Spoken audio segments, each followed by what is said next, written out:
Mini Dakshineswar, কি অবাক হচ্ছেন তো?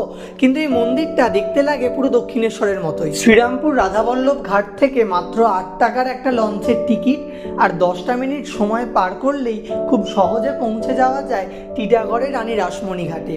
আর এই রানী রাসমণি ঘাটের একদম পাশেই রয়েছে এই মন্দির। একটা সুন্দর বিকেলবেলা কাটানোর জন্য একদম পারফেক্ট জায়গা, বেশ মনটা শান্ত লাগে। তবে এই মন্দির ভবতারিণী মায়ের মন্দির নয়, বরং এই মন্দির মা অন্নপূর্ণার। রানী রাসমণির ছোট মেয়ে অর্থাৎ জগদম্বা দেবী তিনি এই মন্দির স্থাপন করেছিলেন। মূল মন্দিরের পাশে রয়েছে মোট 6টা শিব মন্দির, আর একদম মূল মন্দিরের সামনে রয়েছে একটা খুব সুন্দর নাট বাংলা। ওখানে গিয়ে যা বুঝলাম, ওখানকার স্থানীয় মানুষেরা বিকেলবেলা কিন্তু এখানে ভিড় জমান।